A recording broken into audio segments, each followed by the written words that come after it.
हनुमानजींचं लंकेत आगमन, एक प्रभावशाली कथा. प्राचीन काळात अयोध्येचे राजा श्रीराम, त्यांचे बंधू लक्ष्मण आणि पत्नी सीता यांच्यासह वनवासात होते. वनवासाच्या दरम्यान रावणाने सीतेचे अपहरण केले आणि तिला आपल्या लंकेतील सुवर्ण महलात नेऊन ठेवले. रावण अत्यंत बलाढ्य राक्षस होता आणि त्याच्या राज्यात शिरणं कोणालाही शक्य नव्हतं. राम आणि लक्ष्मण सीतेचा शोध घेत असताना त्यांची भेट वानरराज सुग्रीवाशी झाली. सुग्रीव आणि श्रीराम यांच्यात मैत्री झाली आणि रामाने त्याच्या मदतीने सीतेचा शोध घ्यायचा निश्चय केला. या शोधासाठी सुग्रीवाने आपले पराक्रमी वानर सैन्य 4 दिशांनी पाठवलं. हनुमानजी हे सुग्रीवाचे विशेष स्नेही आणि सल्लागार होते. त्यांना श्रीरामावर गाढ भक्ती होती. दक्षिण दिशेने सीतेचा शोध घेणाऱ्या पथकात हनुमान अग्रभागी होते. ते समुद्र किनाऱ्यापर्यंत पोहोचले, पण समुद्राच्या पार कोणी जाऊ शकत नव्हतं. तेव्हा जांबवंताने हनुमानाला त्याची खरी शक्ती आठवून दिली.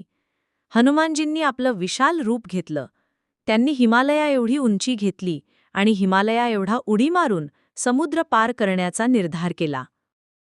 समुद्र पार करताना अडचणी आल्या. 1. मैनक पर्वत. त्याने हनुमानाला विश्रांती घेण्याची विनंती केली, पण हनुमान पुढे निघून गेला. 2. सुरसा राक्षसी. तिने इंद्राच्या आज्ञेने त्याची परीक्षा घेतली.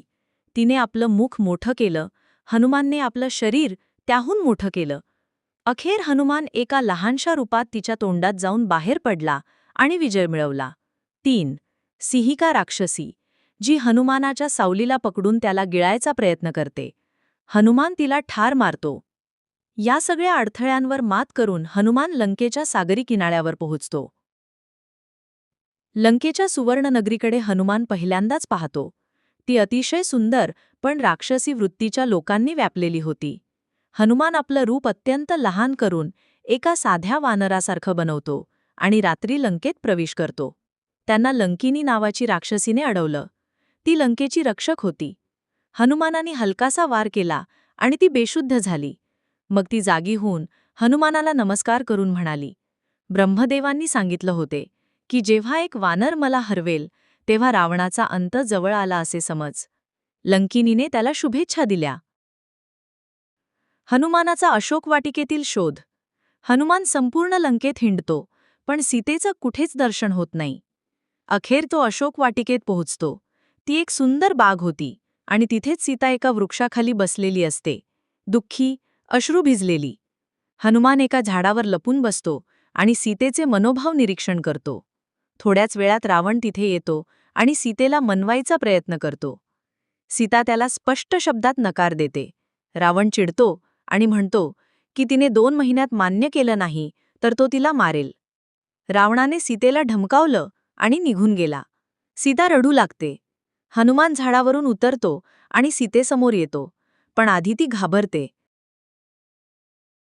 हनुमान अत्यंत नम्रतेने नमस्कार करून म्हणतो, माते, मी श्रीरामाचा दूत आहे. तो रामाची अंगठी सीतेला दाखवतो. सीता ती अंगठी ओळखते आणि आनंदाने रडते. हनुमान रामाच्या आठवणी सांगतो, त्यांचे वनवासातील जीवन, त्यांचा सीतेवरील प्रेम आणि तिचा शोध घेण्यासाठी चाललेला प्रयत्न. सीता हनुमानाला म्हणते की माझ्या हातून काही आठवण घेऊन जा. सीता तिच्या चुडामणी म्हणजे केशाभूषण हनुमानाला देते आणि रामाला देण्यास सांगते. निघण्यापूर्वी हनुमान रावणाच्या शक्तीचा अंदाज घेण्यासाठी काहीतरी करायचं ठरवतो. तो आपल्या मूळ रूपात येतो आणि अशोक वाटिकेतील झाडं बागा उद्ध्वस्त करतो. राक्षस हल्ला करतात, पण हनुमान सर्वांना हरवतो. अखेर मेघनाद येतो. मेघनाद ब्रह्मास्त्र वापरतो. हनुमान जाणून बुजून त्याला आपल्यावर लागू देतो, कारण त्याला रावणापर्यंत पोहोचायचं असतं. रावण दरबारी हनुमानाला दोरीने बांधून रावणासमोर नेलं जातं. रावण त्याच्यावर रागावतो. हनुमान अत्यंत निर्भयतेने श्रीरामाच्या पराक्रमाबद्दल सांगतो आणि रावणाला योग्य चेतावणी देतो. रावण संतप्त होतो आणि म्हणतो, या वानराच्या शेपटीला आग लावा. राक्षसांनी त्याच्या शेपटीला कपडा गुंडाळून आग लावली. हनुमान तेव्हा आपलं विशाल रूप घेतो आणि जळती शेपूट घेऊन संपूर्ण लंकेत उड्डाण करतो. तो अनेक राजप्रासाद आणि इमारतींना आग लावतो. संपूर्ण लंकेत गोंधळ माजतो.